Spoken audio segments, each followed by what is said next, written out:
والسماء ذات البروج، سورۃ بروج مکی صورت ہے، نزولاً 26 نمبر پر ہے، بعد الشمس، سورۃ الشمس کے بعد نازل ہو چکا ہے۔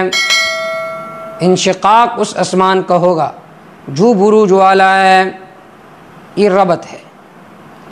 یا ما قبل آیت نمبر 2 میں فرمایا اذا السماء انشقت وازنت لربها وحقت، یہاں پر فرماتے ہیں فسوف يدعو ثبورا، یہ لوگ اس دن ہلاکتیں مانگیں گے جب قیامت آئے گا۔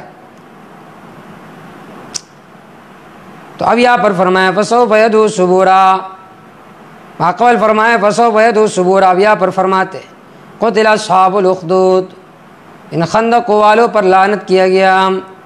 ماقبل انسان کے مشقت کا ذکر ہوا، یہاں پر اس کا نمونہ ذکر فرما رہے ہیں۔ دعوی سورہ، اس صورت میں باطل پرستوں کا نمونہ ذکر ہے، ان کا انجام۔ الحق کے خلاف انہوں نے خندقیں کھودی لیکن اللہ نے ان کو نجات دی۔ والسماء ذات البروج، شاید آسمان ذات البروج جو برجوں والا ہے، الکواکب العظام بڑی بڑی ستاروں والا ہے۔ والیوم الموعود، شاید ہے وہ دن الموعود جس کا وعدہ کیا گیا ہے، قیامت کا دن۔ اور شاید ہے گواہ و مشہود جس پر گواہی کی جائے گی۔ اور شاید ہے تماشا کرنے والے، و مشہود جس کا تماشا کیا گیا تھا۔ الحق کے خلاف انہوں نے خندقیں کھودی تھی کہ ان کو اس میں ڈال دے۔ قتل صاحب الاخدود، لعنت کیا گیا ہے اصحاب الاخدود گڑھوں والوں پر جنہوں نے گڑھیں کھودی، خندقیں کھودی۔ النار، آگ، ذات الوقود جو کہ ایندھن والا ہے، یہ ان کے لیے ہوگا۔ اذ ہم علیہا قعود، جس وقت یہ لوگ ان گڑھوں کے آس پاس بیٹھے ہوئے تھے۔ ہم علی ما یفعلون بالمؤمنین شہود، یہ لوگ اس کام پر جو کرتے تھے ایمان والوں کے ساتھ شہود، تماشا کرنے والے۔ وما نقموا، انہوں نے ان کو بدلہ نہیں دیا، الا انہم، انتقام اس لیے لیا کہ وہ ایمان لا چکے تھے اللہ پر، جو کہ زبردست تعریف والا ہے، وہ ذات جس کے لیے آسمان و زمین کی سلطنت ہے، اللہ ہر چیز پر پوری قدرت رکھنے والا ہے۔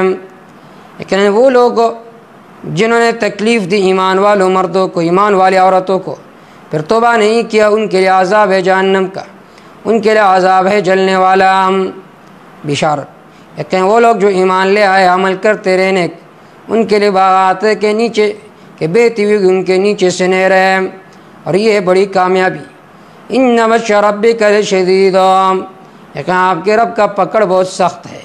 انہ هو یبدئ ویعید، یقیناً یہ اللہ تعالیٰ پہلی بار پیدا کرتے ہیں مخلوق کو، ویعید، دوبارہ پیدا فرمائیں گے قیامت میں۔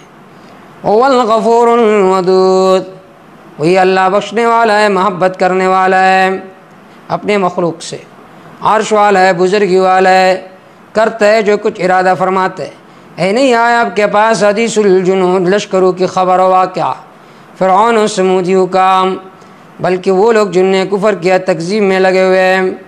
واللہ من ورائہم، اللہ ان کے آس پاس محیط، احاطہ کرنے والا ہے۔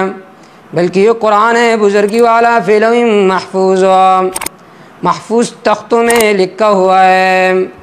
سورت میں اللہ رب العزت نے باطل پرست لوگوں کا نمونہ ذکر کیا۔